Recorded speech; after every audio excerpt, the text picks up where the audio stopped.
The Thinking Life: How to Thrive in the Age of Distraction, by P.M. Forni. Narrated by David Drummond. Copyright 2011 by P.M. Forni.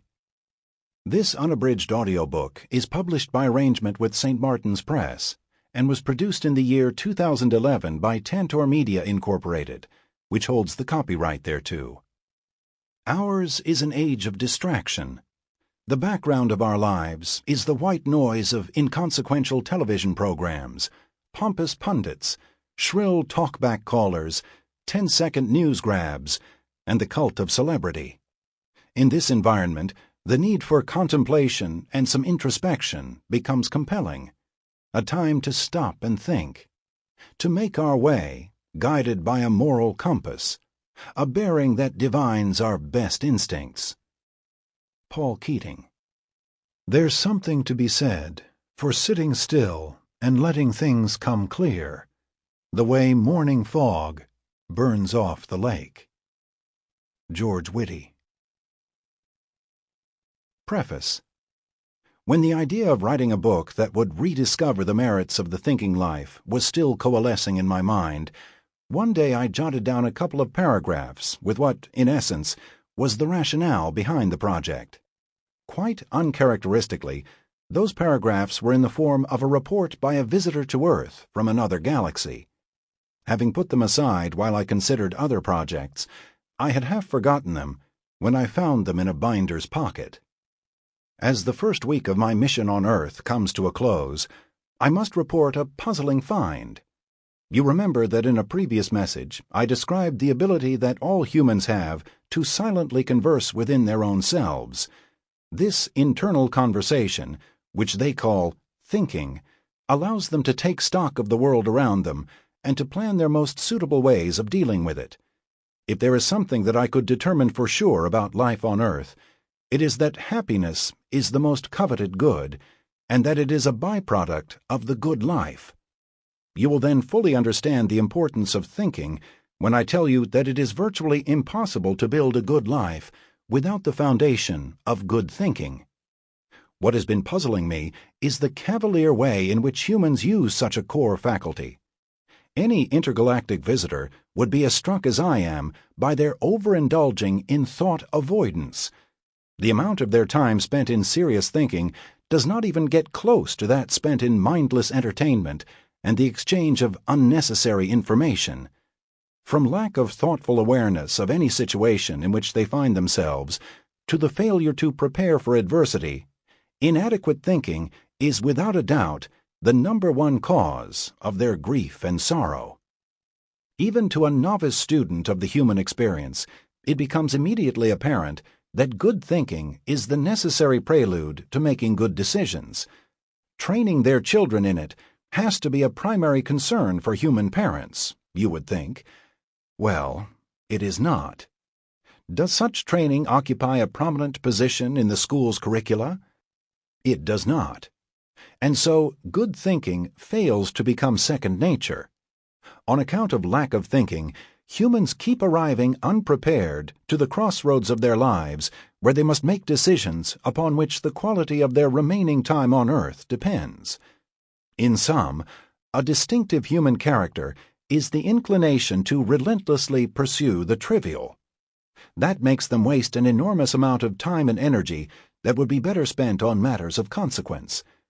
It is heartbreaking indeed to witness their unwitting sabotage of their own lives, because this is what their avoidance of serious thinking amounts to. I wonder what it is going to take for them to realize how crucial this issue is, and to start a serious effort to reform their ways. Respectfully submitted. Now, I am not one who believes that when nobody is looking, extraterrestrial spaceships make scheduled stops in Paramus, New Jersey. In fact, I'm not even a science fiction fan. However, I know that a familiar landscape often escapes attention. It is the eyes of the stranger that see what remains unnoticeable under the varnish of the ordinary. In this case, the stranger was the extragalactic visitor who was struck by the fact that humans don't seem to realize they are not thinking nearly as much as they should. My challenge with this book is to make a few suggestions about changing that situation. I want to get as many people as possible to get serious about serious thinking. In this age that has made distraction a way of life, the essence of my message could not be simpler.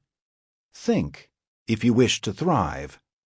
In conveying it, I have enlisted some of the most influential thinkers from antiquity, such as Aristotle, Epictetus, Plato, and Marcus Aurelius. Being the product of an education that placed emphasis on the classics, I am at ease in their presence and enjoy pointing out all that in their thinking is relevant to our lives today.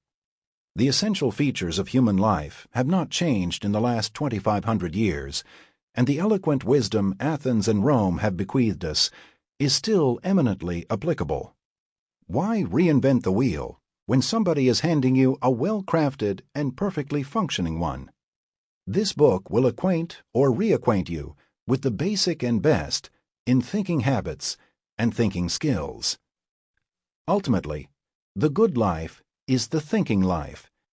If you want to reach its sunny shores, you'd better rediscover the causeways of thinking. It is by choosing to think that you are going to take the first necessary step toward life's elusive grand prize, true happiness. My job, a very gratifying one, is making it easier for you to take that step. Introduction. Thinking seriously about serious thinking. By the beginning of 2009, the average American cell phone user was sending or receiving nearly 400 texts a month, more than a fourfold increase from 2006. The average American teen was sending or receiving a mind-boggling 2,272 texts a month. Worldwide, well over 2 trillion text messages zip between mobile phones every year, far outstripping the number of voice calls. It's often assumed that the time we devote to the net comes out of the time we would otherwise spend watching TV, but statistics suggest otherwise. Most studies of media activity indicate that as net use has gone up, television viewing has either held steady or increased. Nicholas Carr. Aren't a society's competitiveness and its prospects for a better future rooted in more than sheer technology? Isn't how well we use the devices as crucial as how fast they are? Will pursuing more and more digital connectedness make us smarter and more creative? Will it help us understand one another better? When we're all hyper-connected, will our families and communities be stronger? Will we build better organizations and lead more prosperous lives? More important, can we accomplish any of these lofty goals if we continue devoting all our energy to eliminating the very thing we need most to achieve them in the first place? Some space between tasks, respites, stopping places for the mind. William Powers. A crisis of concentration. In late July 2008, as the race for the White House was fast approaching its homestretch, an utterly exhausted candidate Obama flew to Europe on a multi-nation journey meant to invigorate his credibility as a statesman. As he met with Tory leader David Cameron in London, an ABC News live boom microphone picked up the private and informal conversation, which then became available to a world that was only too happy to eavesdrop. In it, Mr. Cameron expressed concern about his American visitors' punishing work regimen. After mentioning an upcoming short August break, Mr. Obama shifted focus from a lack of downtime to a lack of thinking time. But I agree with you that somebody who had worked in the White House, who, not Clinton himself, but somebody who had been close to the process, said that, should we be successful, that actually the most important thing you need to do is to have big chunks of time during the day when all you're doing is thinking. While casting a glance toward his possible future, the candidate who would be president stressed the need for a president to set aside for thinking not just some time, but rather big chunks of time. Letting oneself be swept along by the tidal wave of busyness was one of the worst things a president could do. you start making mistakes, or you lose the big picture, Mr. Obama observed. Making good decisions was at the core of good politics, and good decisions were the result of good thinking, the two leaders agreed. One can't help wondering if former candidate Obama does set aside big chunks of thinking time as a resident of 1600 Pennsylvania Avenue. Of course, making and keeping appointments with your brain is beneficial not only to presidents, but to all of us. Good thinking, however, doesn't just happen. It is the result of a personal commitment. During the first decade of the new millennium, the digital media have changed the way we live. Every day, we spend most of our time doing things that our parents and grandparents not only did not do, but also could not even have imagined. Unfortunately, deep thinking is often the illustrious casualty in the digital revolution. As the most comprehensive encyclopedia ever assembled, the Internet yields serious and complex content. But we know that it is also a provider of mind-numbing distraction. The idea that communication is an intrinsically good thing seems to pervade our culture with the power of a self-evident truth. Hence, at least in part, the inordinate amount of time we spend online. That is unfortunate, because as we value the act of communicating, the value of what we are communicating becomes almost irrelevant. We have only a limited number of waking hours in our days. Time wasted online will never be graciously returned to us by benevolent Internet elves. It is bizarre how many of us have been time profligate engaging in frivolous searches or retooling our images on social media, all the while neglecting to set aside even a few minutes to do some serious thinking. True, insight can travel by Twitter, but there is no substitute for uninterrupted reflection and introspection. Not if we want to discover who we really are, check if we are true to our own values, learn from our mistakes, and plan our future. A lot of what goes online is technology-driven. We often communicate because we can, not because we need to. As we do so, we forget that the shape of our lives depends on what we make time for as we go through it. No, cyber loitering does not qualify as thinking, and no, we cannot truly thrive without engaging in real thinking. That is why we must rediscover the very wise notion that communicating is only as good as what is being communicated. We must acquire the habit of consciously separating what's important from what is not, and allocate our time accordingly. Norman Cousins said, "We in America have everything we need except the most important thing of all, time to think and the habit of thought." The statement may be hyperbolic, but it underscores a real problem in our current way of life. Only through bypassing the ever-present temptation to divert and amuse ourselves can we take the first crucial step toward an engaged and rewarding life. Retrieval versus retention. Evidence is surfacing that we are losing more than our power of concentration to our addiction to the Internet. When we are on the net, our prevailing operational mode is one of retrieval, not retention. The problem with that is that our brain's neural pathways are only as good as the cognitive tasks we ask them to perform. When they do not make the effort to retain, they lose their ability to do so. We count on the net to do our storing for us, but retention is not just passive storage that we can delegate to a machine. The accumulation of retained knowledge allows us to trace the connections with which we make sense of the world. This is what allowed Newton to make his milestone discovery and Proust to write his prodigious novel. Closer to home, it is only by banking on connections among retained bits of knowledge that your doctor can come up with a correct diagnosis, an accurate prognosis, and an effective therapy for you. That we can access the Internet's digital vaults in no time at all, and with the utmost ease, is both a blessing and a curse. We engage in successive and quick horizontal searches that fail to do justice to complexity and nuance. As our primary source of content becomes a digital world where we surf and click, looking for bits of information, we risk losing the skill of sustained attention, which allows us to engage in deep reading. We may become unable to read War and Peace and Moby Dick from beginning to end. Is this so bad? Yes, it is, if you consider that shallow readers are at risk of becoming shallow thinkers. So, in light of all this, and not to put too fine a point on it, is Google making us stupid? That question happens to be the title of a seminal essay by Nicholas Carr, whose answer was a resounding yes, and who subsequently enshrined his yes in a compelling monograph called The Shallows. Still, it may take years to fully qualify that yes.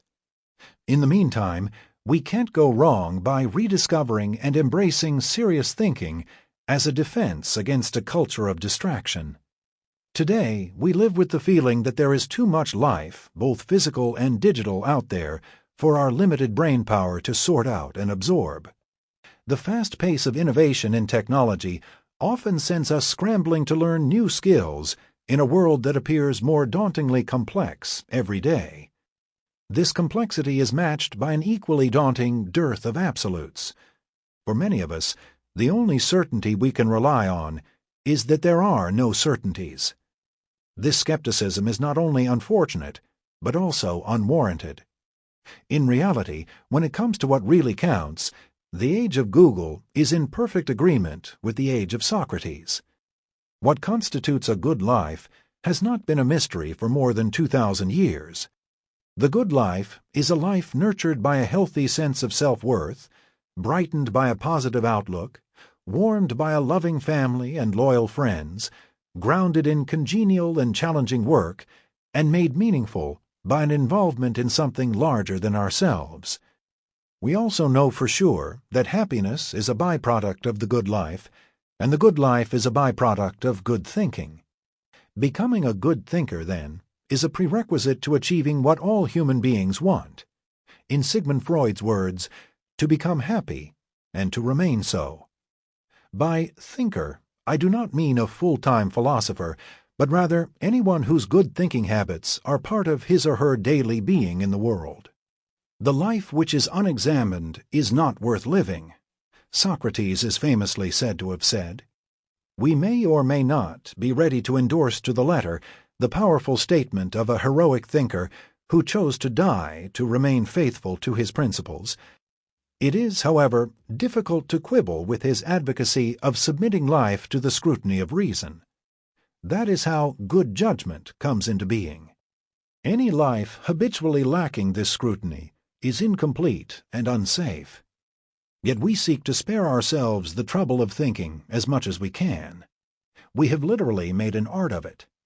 The multi-billion-dollar entertainment industry of our time is essentially built upon humanity's addiction to thought avoidance.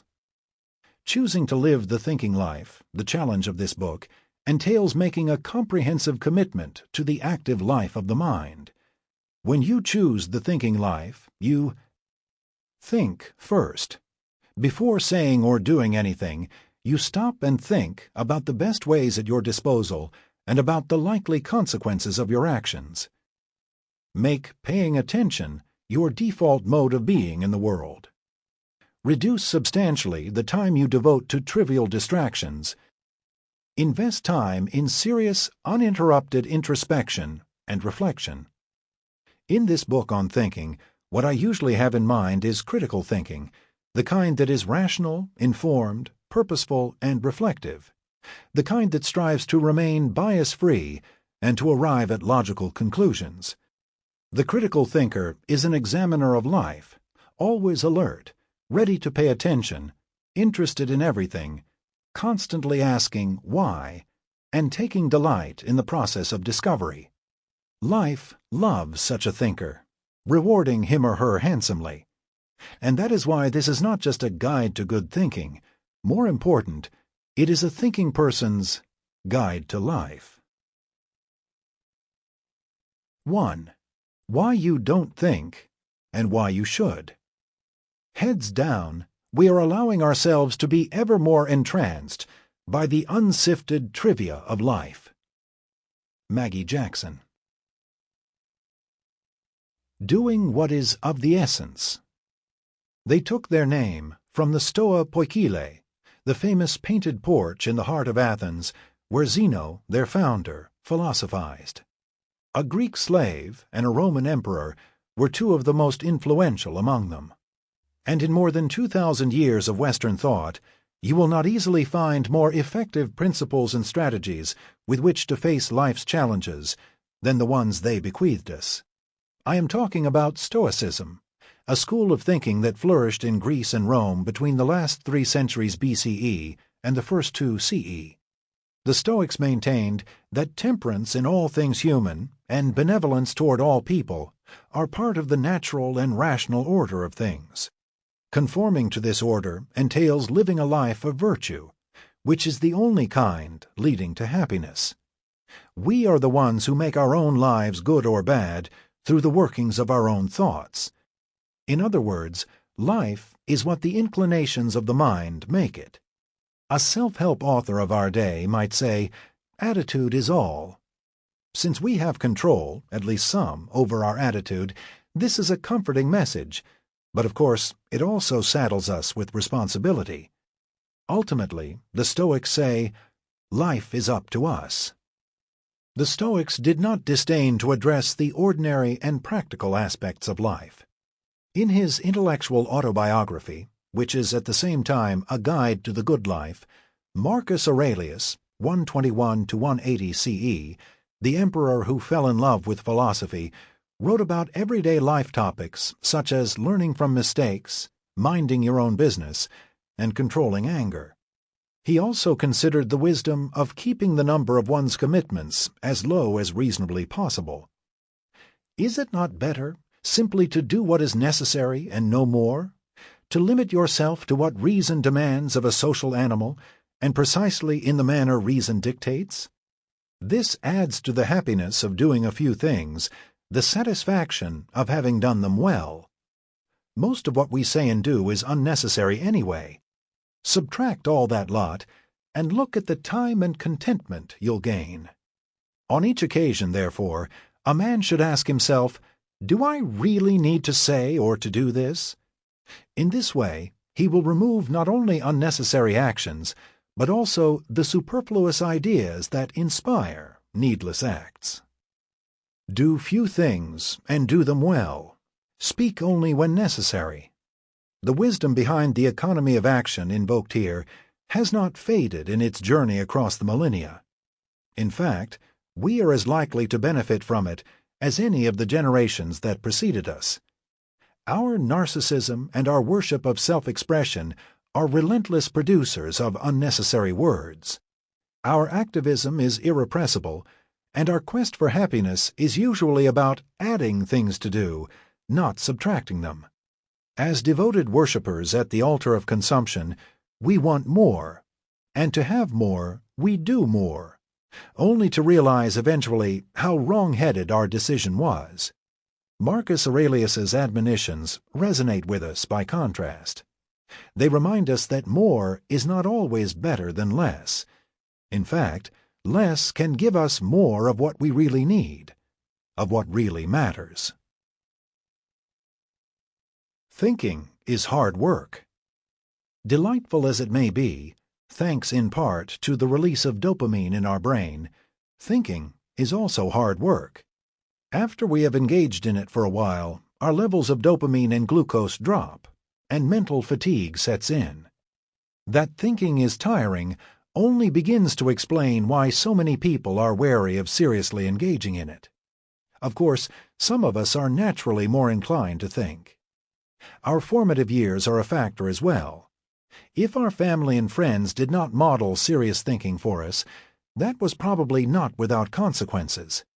We may also avoid serious thinking because we do not want to get too closely acquainted with ourselves, just as many of us avoid looking at our faces in a mirror under an unforgiving light. By making us want to learn, humility keeps us willing to think. Unfortunately, in times like ours that condone and even encourage inflated self-opinion and reckless overconfidence, humility is in short supply. When we feel that we know it all, we are not inclined to spend a lot of time reflecting, let alone second-guessing ourselves. A further disincentive to think is the perception that the problems we are confronting are just too daunting. I may care about world hunger, but if I feel that nothing in my power can make a real difference, I may simply relegate this concern to a corner of my mind that I will seldom revisit. Finally, anti-intellectualism is still a force to be reckoned with. Americans admire full-time doers, but are wary of full-time thinkers, especially when the results of the latter's thinking are not usable for practical purposes, such as finding a cure for cancer. The American ethos may not be easy to define, but one thing it is not is bookish. In fact, more often than in other parts of the world, in the United States, bookish carries a connotation of freakish. If asked if they would like their child to become an egghead, few parents would answer with an enthusiastic yes. An intellectually gifted child will often be prevented from becoming a good thinker by the attitudes of his or her immediate environment and of society at large. Am I suggesting that we should retire from the world to live a life of contemplation? I am not. I am simply arguing that we should find the resolve to welcome deep thinking into our very active lives. The problem, then, becomes finding the time. Busy, very busy. A charming vignette graces the first page of William Powers's Hamlet's Blackberry, one of the must-read books for those who want to understand our times. The vignette is about the author's friend Marie when she was a recent immigrant to the United States and still learning to speak English. Whenever he asked her how she was doing, she would respond, "Busy, very busy." The fact that her words never changed, and that she invariably uttered them with a big smile, gave Powers pause. She seemed pleased, indeed ecstatic, to be reporting that she was so busy. It took him some time to figure out that Marie had been constantly hearing Americans say they were busy, very busy, to the point where she'd come to believe it was a polite formulaic response, like, "Very well, thank you." When was the last time you managed to sit down, sit still, and just think for a while? I mean, losing yourself in the ebb and flow of serious reflection, neurons humming, and without letting your attention drift to the nearest computer screen. If you don't remember, you are certainly not alone. For many of us, serious thinking, the kind that makes a positive difference in our lives, has been shrinking like an endangered, pristine marshland threatened by suburban sprawl. The daily need to take action on short-term goals makes it difficult to reflect on the big picture at work. Much to the frustration of the best brains among us, work is increasingly for doing, not thinking. We are logging in a growing number of extra working hours that we scavenge in the rubble of what used to be leisure time. Thus, fatigue sets in at times of the day and the week when in the past our refreshed minds became hospitable to insight. Performance-addicted people do not think as much as they should because, engaged as they are in achieving, they look at thinking as a waste of time. Maybe the family still feels like a sanctuary to chronically overworked Americans. The erosion of true leisure, however, has not spared the realm of the personal. Two-earner and one-parent households are forever pressed for time. Simple and ordinary tasks, such as cooking, cleaning, and getting children ready for school, can easily become burdensome chores to add to a daunting to-do list. Overscheduled is a recurring definition of today's family life, when fourth graders need appointment calendars and unstructured child play is becoming a thing of the past. Very often, it is as difficult to set aside some thinking time at home as it is at work. Good thinking requires time, and we believe we don't have it. It requires energy, and we are fatigued. It requires the conviction that it is good for us, and we have become indifferent to it. It requires concentration, and we have embraced entertainment. Ill at ease with the rare moments of true quiet still gracing our days, We failed to turn them into opportunities to ascend. Sample complete. Ready to continue?